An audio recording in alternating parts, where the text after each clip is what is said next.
अभी तक हमने क्या किया, डिटेल का एक पेज बना लिया था detail.html। और इसको बनाने के बाद में हम इसको जाकर ब्राउज़र पे चेक भी कर सकते हैं। ब्राउज़र पे जैसे हम वापस बैक जाते हैं, हमारे क्वेश्चन की सारी लिस्ट है, इसमें से हम जिस पे भी क्लिक करेंगे वो क्वेश्चन हमें मिल जाएगा। ठीक है, क्रिएट न्यू क्वेश्चन, डेटाबेस के टेबल हम ओपन करके ही रखे हैं पहले से। तो यहाँ पे 3 क्वेश्चन थे, उनमें से एक क्वेश्चन हमको मिल गया, तीसरा वाला कि क्रिएट न्यू क्वेश्चन। ठीक है, क्वेश्चन अगर मिल गया है तो यहाँ पर प्रॉब्लम क्या आई थी कि अगर हम अपने यूआरएल में 3 की जगह पे 4 लिखें, जो कि एक्चुअल में एग्जिस्ट करता ही नहीं है इस नाम का कोई भी क्वेश्चन, एंटर करते ही हमको डज नॉट एग्जिस्ट की एक लंबी चौड़ी एरर लिस्ट मिल गई है। इसको हमें हैंडल करना है। इसको हैंडल करने के लिए हमें पाइथन के अंदर ट्राई और एक्सेप्ट वाला कॉन्सेप्ट मिलता है। तो अभी तो हम detail.html वाले पेज पे हैं, यहाँ से चलते हैं व्यूज़ के पेज पे, क्योंकि हमको हैंडल करना है पाइथन के कोड के थ्रू। तो डिटेल वाला जो मॉड्यूल है ये रहा, हमने ये मेथड बनाया था एक, जिसमें कि क्वेश्चन आईडी यूआरएल से लिया था। फिर हमने क्या किया था, जो हमने क्वेश्चन मॉड्यूल एक इंपोर्ट कराया था, उसके थ्रू हम ऑब्जेक्ट्स मॉड्यूल में गए और गेट करके हम आईडी के बिहाफ पे भी जितने भी क्वेश्चन थे वो सब लेकर चले आए। फिर इसको हमने क्या किया, हमने रेंडर का यूज किया था। HTTP रिक्वेस्ट जो था उसको हमने ख़त्म कर दिया।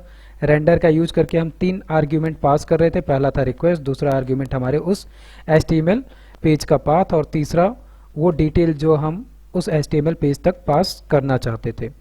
इतना काम हो गया था, लेकिन इस प्रॉब्लम को हमें रोकना है कि अगर कोई भी आईडी हम दे रहे हैं क्वेश्चन यूआरएल में और वो एग्जिस्ट नहीं करती है, तो सिंपली कोई एक मैसेज मिले, इतना लंबा चौड़ा भारी भरकम एरर ना मिले। ठीक है, तो इसको हम 2 हिस्से में तोड़ेंगे। इसके लिए सबसे पहले तो हम ट्राई लेते हैं। ट्राई और एक्सेप्ट का मतलब यही है कि ये कोड है, इसको हम ट्राई करना चाहते हैं, और ट्राई करने के दौरान अगर किसी तरीके की प्रॉब्लम आ रही है तो हम उसको हैंडल करेंगे। तो ये जो क्वेश्चन था जिसको हम लेकर आ रहे थे, इसको हमने डाल दिया ट्राई के अंदर। ऐसा क्यों किया, क्योंकि मान लो कि यूज़र जो है उसने क्लिक किया, 2, 3, 4 जितने भी क्वेश्चन की लिस्ट मिल रही है हमको ब्राउज़र पे, यहाँ से उसने, हम क्वेश्चन लिस्ट पे जाते हैं, मान लो कि अभी तक वो ज़्यादा कुछ नहीं कर रहा था, तो जो क्वेश्चन की लिस्ट मिल रही थी यहीं से क्लिक करके वो देख रहा था। लेकिन एक बार उसने देखा कि अच्छा ठीक है, यूआरएल में हमको यहाँ पे 3 मिल रहा है, तो हम इसकी जगह 10 डाल के देखते हैं तो क्या होगा, तो उसको एरर मिलेगा। अभी ये जो पेज मिला है, इसको मिलने का रीज़न सिंपली यही है कि हम यहाँ पर अभी कंप्लीट नहीं किए हैं और ये एक एरर जनरेट कर रहा है। वो एरर जनरेट कर रहा है, अगर हम टर्मिनल में जाकर देखें तो यहाँ पर ये रुका हुआ है एग्जीक्यूशन से, क्योंकि इसको इंडेंटेशन एरर मिल रहा है। इसी की वजह से अभी जब हमने इस ब्राउज़र पेज को रन किया तो ऐसा कुछ मिल रहा है, तो इससे घबराओ मत। हम वापस आते हैं अपने कोड पे। ट्राई के अंदर हमने अपने क्वेश्चन को रख दिया कि ठीक है, क्वेश्चन सही आ रहा है तो कोई दिक्कत नहीं है, लेकिन अगर क्वेश्चन की ID out of the range है तब हमें उसको हैंडल करना है। और हैंडल करने के लिए हमारे पास है एक्सेप्ट। हमने एक्सेप्ट लिया, और एक्सेप्ट के अंदर भी हमें एक्चुअल में हैंडल क्या करना है, डज नॉट एग्जिस्ट को। क्यों, क्योंकि अभी हम जब एरर मिला था हमको, तो याद होगा डज नॉट एग्जिस्ट का ही हमें एरर मिला था। तो यहाँ पे हम क्या करते हैं कि हम क्वेश्चन मॉड्यूल में से ये एरर जनरेट हो रहा है, दैट मीन्स कि क्वेश्चन डॉट, और जब यहाँ से हमको क्या मिले, डज नॉट एग्जिस्ट वाला एरर, तब हम करेंगे ये वाला काम। क्या, ये तो हमारा बाहर ही रहेगा, और यहाँ पे हमें सिंपली एक मैसेज प्रिंट कराना है। और मैसेज क्या प्रिंट कराना है, हमको रेज करना है, एक्चुअल में प्रिंट भी नहीं करना है, हम रेज करते हैं एक्सेप्ट में। तो हम रेज करते हैं HTTP 404।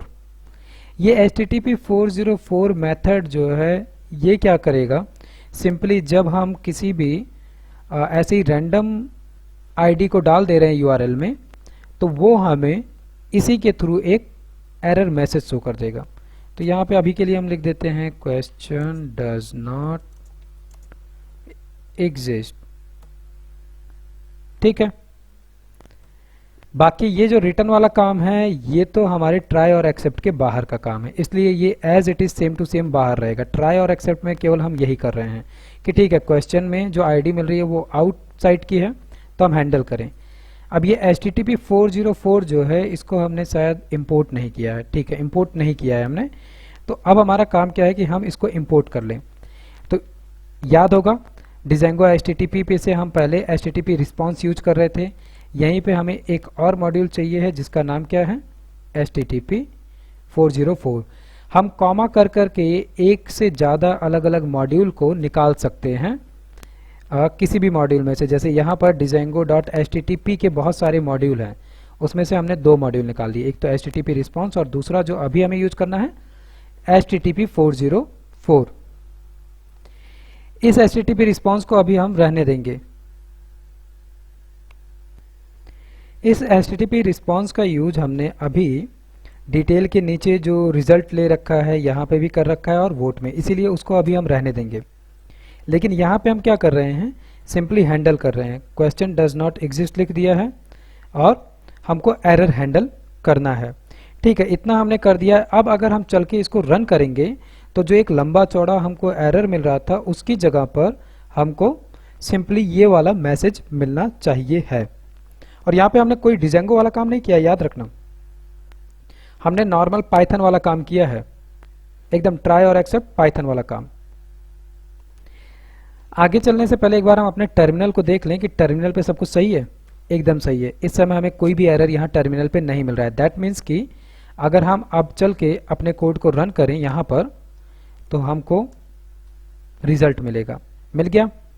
हमारी प्रॉब्लम क्या थी कि हम अगर यहाँ पर आईडी में 1 की जगह 4 लिख दें जो कि एग्जिस्ट नहीं करता है तो हमको एरर मिल रहा था।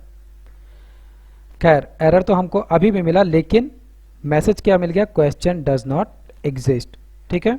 दैट मीन्स कि ये 4 नंबर की वैल्यू तो नहीं है, लेकिन हमको जो वो लंबा चौड़ा एक रिजल्ट मिल रहा था उसकी जगह क्या मिला, क्वेश्चन डज नॉट एग्जिस्ट का मैसेज मिल गया, ठीक है। दैट मीन्स कि इतना वर्क तो हो गया है हमारा कि हम इस एरर को काफ़ी हद तक हैंडल कर ले गए हैं ट्राई और एक्सेप्ट की मदद से, ठीक है। ये पहला काम तो हो गया। अब नेक्स्ट क्या करना है हमें, तो ये तो हमने हैंडल किया, लेकिन याद होगा कि HTTP रिक्वेस्ट जो मॉड्यूल हम यूज कर रहे थे यहाँ पर, इसी का एक अपोनेंट हमने यूज किया था, क्या, Django.shortcut में से रेंडर को। रेंडर का यूज हमने इंडेक्स वाले मेथड में भी किया और इसी रेंडर का यूज हमने डिटेल में भी किया। और कहाँ किया था, जो हम HTTP रिक्वेस्ट के थ्रू भेज रहे थे रिक्वेस्ट, वो अब हम रेंडर के थ्रू भेज रहे हैं। ऐसे ही जो काम हम यहाँ पर कर रहे हैं HTTP 404 के थ्रू, यही काम हम कर सकते हैं और आसान तरीके से। अभी हमने क्या किया, यहाँ पे 4 लाइन का कोड लिखा और हमने क्या कहा कि ठीक है हम तो एरर को हैंडल कर रहे हैं। लेकिन यही चीज़ अगर हमें हैंडल करनी है तो इसके लिए हमें जो हमारा यही वाला मॉड्यूल है शॉर्टकट वाला, इसी शॉर्टकट में एक और मॉड्यूल हमें मिलता है जिसका नाम है गेट ऑब्जेक्ट और 404। मतलब कि या तो ऑब्जेक्ट मिले तो ठीक है आगे बढ़ो उस ऑब्जेक्ट को लेकर, अदरवाइज 404 का एरर आ रहा है तो ठीक है उसको हैंडल करते हैं। दैट मीन्स कि आगे चल के हम इस पूरी की पूरी लाइन को ख़त्म कर देंगे, इसकी ज़रूरत नहीं रह जाएगी। वैसे भी HTTP की ज़रूरत अब ख़त्म होने वाली है। रिस्पॉन्स का हम 2 जगह यूज कर रहे हैं इसलिए ये अभी बरकरार बना रहेगा, ठीक है। बाकी आगे चल के हम इसको ख़त्म कर देंगे, ठीक है। तो हम नीचे आते हैं। इतना याद होगा कि कुछ समय पहले तक प्रीवियसली हमने यहाँ पर जब HTTP रिस्पॉन्स लिया था तो हमें टेम्पलेट पाथ को देने के लिए अलग से एक वेरिएबल क्रिएट करना पड़ रहा था और उस वेरिएबल में हम वैल्यू को पास करके यहाँ पर भेज रहे थे। फिर हमने क्या किया, रेंडर का यूज किया और यहाँ पे सिंपली हम 3 आर्ग्यूमेंट इसको चाहिए, उन 3 आर्ग्यूमेंट्स को हम सेटिस्फाई करके वैल्यू भेज रहे हैं और हमें रिजल्ट मिल रहा है। वैसे ही सेम टू सेम ये जो काम हमने किया ट्राई और एक्सेप्ट वाला, ये पूरा भी अब हमें करने की ज़रूरत नहीं है, ये सब खत्म। ये पूरा 4 लाइन का कोड हम एक लाइन में कर सकते हैं with the help of get object और 404 मेथड, ठीक है। तो हम ये काम करते हैं, हमारा वेरिएबल तो जिंदा रहेगा, जो हमारा क्वेश्चन था ये क्वेश्चन एक्चुअल में रहेगा। तो क्वेश्चन इक्वल टू, अब हम क्या करेंगे, जो कुछ भी रिजल्ट हम फेच कर रहे हैं वो अब हम करेंगे गेट ऑब्जेक्ट की मदद से। तो गेट ऑब्जेक्ट और 404 के अंदर 2 पैरामीटर चाहिए और ये बाकी एक्सेप्शन एरर को हैंडल करने का काम ये खुद ब खुद कर लेगा, हमें करने की ज़रूरत नहीं है। तो हम एक्चुअल में अभी कर क्या रहे थे, अगर याद हो इस वाली लाइन को, तो इस लाइन में हम क्या कर रहे थे, रिक्वेस्ट कर रहे थे जो हमारा क्वेश्चन वाला मॉड्यूल था मॉडल्स तो याद ही वही वाला मॉडल जहाँ पर हम डेटाबेस से रिलेटेड क्वेरियाँ लिख रहे थे। इसी में से हम क्या कर रहे थे, जो क्वेश्चन वाला मॉडल हमने बनाया था उसमें से हम सारी आईडी के बिहाफ पे टेबल से सारा डेटा लेकर आ रहे थे। यही सेम टू सेम का अब हम यहाँ पर कर रहे हैं और गेट ऑब्जेक्ट और 404 मेथड की मदद से कर रहे हैं। तो यहाँ पर क्या चाहिए है, सबसे पहले हमें उस मॉड्यूल का नाम चाहिए है जिसके थ्रू हम ये सारी डिटेल फेच करेंगे, तो वो है क्वेश्चन। और ये क्वेश्चन आ कहाँ से रहा है ये भी याद रहे, जस्ट ऊपर अगर याद हो हमने यहाँ पे डॉट मॉडल्स में से इंपोर्ट किया था क्वेश्चन, ये वही वाला क्वेश्चन है।